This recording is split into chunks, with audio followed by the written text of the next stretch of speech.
Hello, everyone, and welcome to another episode of 1923 Main Street. Home of the Disney Travel Podcast with the latest Disney travel news. We are your hosts. I am Mike Bello-Braddock. And I'm Amelia Bello-Braddock. And today, both Walt Disney and the Hatbox Ghost are appearing at Walt Disney World. Yes, we're taking a break from Christmas and festive stories this week, as a couple of other interesting travel-related Disney World stories have come to the top of the pile here. And if you are heading to Walt Disney World this Christmas, these are two great things to check out. First is, after much discussion at D23 and promises made, the Hatbox Ghost is now haunting the Haunted Mansion at Walt Disney World once again. He has returned, but is this a hit or a miss the way they did it? Let's talk about it. First of all, do you even like the Hatbox Ghost? I have no personal connection to him. Yeah, I guess you have no history. The youngins won't have the history, but you still may appreciate him. Is there's a history here? Oh, there's a long history. He was in Disneyland, and then he disappeared, and you've seen his picture around, I'm sure. I'm familiar. It's just it's all lost on me. All right, so let's talk first about where they did it. So, first of all, I wanted to say that the way this was described at D23 is not the way it was implemented, which I guess shouldn't be a shocker because we sort of have to take everything at D23 with a grain of salt, I think. Well, I wonder, do they say these things and then later change their own minds? Or do they pre-say them knowing that they're not going to do exactly what they say? I don't know. I think... do they say it to dissuade competitors? I'm curious what the process I think they just like to ensure us travelers that new stuff's coming, and they haven't fully baked it. Because if you recall, and we talked about it on an episode in the summer, they sort of made it sound like he was going to be appearing around in different parts of the Magic Kingdom Haunted Mansion. And that's not how it happened, but still, he is there, and he is in the spot at the end of the endless hallway that used to be occupied by the Donald Duck chair. Do you know the Donald Duck chair? Don't recall Donald ever showing up in the Haunted Mansion. Here's some Disney trivia for anyone who does not know what the Donald Duck chair is. So at the end of the endless hallway near the beginning of the ride, there was a chair, like a big armchair, and there's a scrolly design on the back of the chair that you look at. And if you look closely at it, it looks like Donald Duck.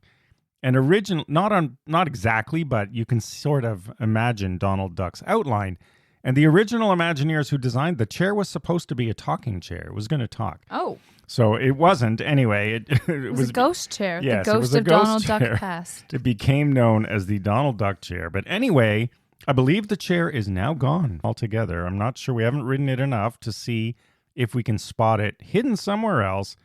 But anyway, the Hatbox Ghost appears through this sort of cobalt blue glass door. And if you appreciate Disney detail, pay attention to muddy footprints that mark the Hatbox Ghost's path as he arranges his cart of hatboxes and luggage.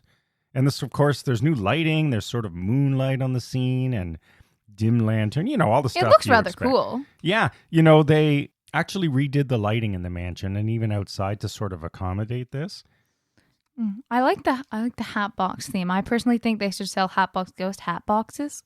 I wonder if they do. Try to merchandise off that. We'll have to check out Memento Mori. And what he does... I would be shocked if they don't. They use, of course, projection. Like, not projections, but a lot of video they stuff. do love their projections. Sort of the way Constance is in the attic. So his head moves from his body into his hat box, which is under his arm. I don't know. While the implementation is sort of cool, it's not quite how I imagined it would be. I thought he was going to be... like they said, appearing in different places around. And maybe he still will. Maybe he will move around ultimately. I thought he was going to be just before the graveyard, where the little man was with his dog. That's what I imagined as well. That's what I was picturing. Anyway, are you happy? Do you care? I'm happy because it makes you happy. It is one of my favorite attractions there. Lots of history for me. Although it does mean I'll have to ride the Haunted Mansion probably more than once next trip. Yeah, we're definitely going in there again. And I think everyone will see him for sure in this spot. I don't believe he moves, as they said he was. So far, at least, not yet. So anyway, if you like the Hatbox Ghost, he's back. If you want something new in the Haunted Mansion, you've got it. If you don't like the Hatbox Ghost and you didn't want the Haunted Mansion to change at all, you're going to be disappointed. But I think it's a good move. It's nice to have the Hatbox Ghost in there. They should do like an actually scary Halloween party and do like something really creepy with the Haunted Mansion. Now, is he really the 1,000th haunt, or was he counted in the 999? Lots of debate over how many ghosts are in the mansion now. Well, how do we know a ghost didn't leave and he replaced it? This is true. I don't think anyone's keeping track. I don't think there's like a formal press release Disney has to sign out. One of our tenants has left the mansion, unfortunately. But good news, guys. The Hatbox Ghost, he's moving back in. Maybe they should have a little thing There's outside. still a vacancy. Like McDonald's, burgers sold, ghosts in the mansion. I think they should. That would be sort of funny. That's a good idea. Moved. Yeah. Well, they could, again. I'm full of good ideas. They could sell that too. They could have like a Exactly. ghost in the mansion sign. Yeah, a little one that you can have desktop at home. Exactly. All right, now to a more contentious new arrival. Yes, if you're listening on release day, it is the birthday of the big man himself, Walt Disney. And on December 5th at Epcot, they have opened Dreamer's Point in the New World Celebration neighborhood. There is a brand new statue called Walt the Dreamer, which will be an instant trademark photo spot, especially if you like ones where he's sitting down. Yeah, I like this because I like really what they did. I mean, they do put thought into this. So, the one, there's Roy, I believe, and even Goofy in the Magic Kingdom sitting on those benches. Yeah. And so this is sort of that. It's on a concrete backdrop in this new part with the walls down.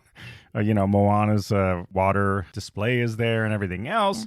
But this one, they made Walt look like he was in his later years when he was actually dreaming up Epcot and the Florida project. So they took at least there's that kind of thought and detail behind the statue. I know it's brand new, but it looks like it fits very well. And it does give you the impression that it's been there for much longer than it has. So now, do you like this? Do you care about this? I think it's a nice addition. Personally, I think Epcot should be doing more rides, but then again, that's just me. Yeah, I think it's a good addition too, because it was his own baby, right? Epcot, even though Epcot is not what he envisioned it to be.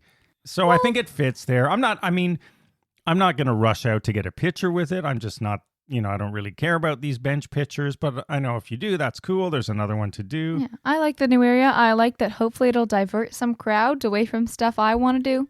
I think it's nice. Let's talk about the new area, because this is the contentious one related if there was this. No one around, I would take a photo. Exactly. I'm not going to line up. That's what I'm curious to see. How big are the lines when we're there in a couple of weeks? Now, or less than a couple of weeks. So it is in, of course, this New World Celebration Gardens, as it's called. And they've positioned this as where you can go relax and unwind. This used to be a more open area with the fountain in the middle. Remember, that's how it was. Now I just remember the walls. It sort of reminds me of the hub area of the Magic Kingdom in the way the pathways go, but it's much more lush, right? There's more trees. There's the Journey of Water with Moana and other things in there.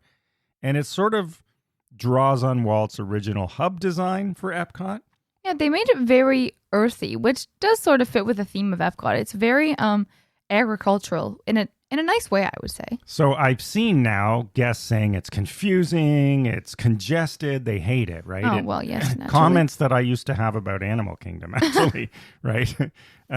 Getting around Animal Kingdom. It was a nice plan. But others think it's great. And I personally agree with the fact that when these trees mature, there's going to be a lot of shade there. And this is my biggest pet peeve with Epcot. I mean, how many times have we just baked in the sun, especially on the summer trips? How many times have we been to Epcot? Have we baked in the sun at Epcot in the summer? I'm asking you, how many times have we been? A lot. Then a lot. Yeah, exactly. It's not so bad in March, right, when we do our spring trips, but when we do our summer trips and our winter trip coming up, that's fine. But the summer trips, it is hot, and there's really no shade. It's always hot. It's hard to find shade at Epcot. So this area, once it really matures and grows in, I mean, it's going to be a great shady spot. I think it's something Epcot desperately needed. So that's why I liken it to Animal Kingdom. Because then the difference with Epcot is they have more stores to escape into. Animal Kingdom doesn't really have, personally, I don't think they have very many good shopping options. Whereas Epcot has tons. They have like connections and the eateries and all of the different pavilions. Like the Japan pavilion has a store that stretches 8 miles. Yes, that's a good tip. If you want a big store where you can really cool off, head to Japan. They've got some nice stuff in there too. Yeah. But if you look at Animal Kingdom, which is my biggest comparison for this, when it first opened, the Tree of Life, which is not real, spoiler alert, it really stood out. It was huge. It stood above everything else. Now, all the natural trees around it have grown up to the point where the Tree of Life is almost starting to blend in more with the forest. And this also happened at Tom Sawyer Island at Magic Kingdom. Of course, nature, trees grow. Yeah, maybe one day the Tree of Life will be like the small little stubbly tree in the it could be, and I really hope they would never cut down the trees around it just to make it stand out again. But the point is that even 10 years from now, 5 years even, we're going to notice that becoming what the Imagineers really dreamed it would be. Lots of shade in that area. So all in all, there is a bit more forethought than just, it looks bad now. Yeah, and I think that trumps the fact that it's not, people are used to that area being pretty wide open, but it was a concrete absorbing heat and just baking in the sun. That will no longer be the case. They've turned it lush and green. That's true. They took Walt Disney's sort of hub and pathway approach that he had in the original Epcot plans and tried to incorporate it there. And of course, the statue helps out. So there you go. That's my take on it. Guys, it's got to be better than the walls. Exactly. Think of it like that way. It's going to be nice just to walk through. Now, you're sure you might get lost, but hey, it's not a bad place to get lost. Exactly. It's not that big of an area either. So the point is the pathways that radiate out, they're going to take you out. Just think of it as a fun little maze for your kids. Yeah, well, that's what it's not. It's actually not a maze. It's the good part is that you can get out on any one of those paths. You may not come out where you thought you would. Listen, it's a maze if you're 5. It's a maze if you're... If you're 5, yeah, I'll give you that. And it's going to be more mazy once those trees grow. Exactly. All right, so there you have it. 2 new additions, 2 new characters of sorts reappearing at Walt Disney World, Walt Disney himself, and the Hatbox Ghost. Which one do you like more? That's a good question.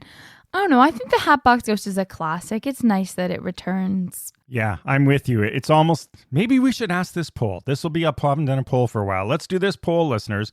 If you could be transported instantly to Walt Disney World right now and you have not seen either one of these things, would you want to be transported to Epcot to see the statue of Walt Disney? Or would you want to be transported into the Haunted Mansion to see the new Hatbox Ghost? Can I be transported onto Rock and Roller Coaster? No, that is not an option right now. Darn. All right, that's the news for this week. Thank you, as always, for listening. Follow along on social media at 1923 Main Street. Join us at 1923mainstreet.com. We'll see you again next week with the latest Disney travel news, and have a magical day. Bye-bye.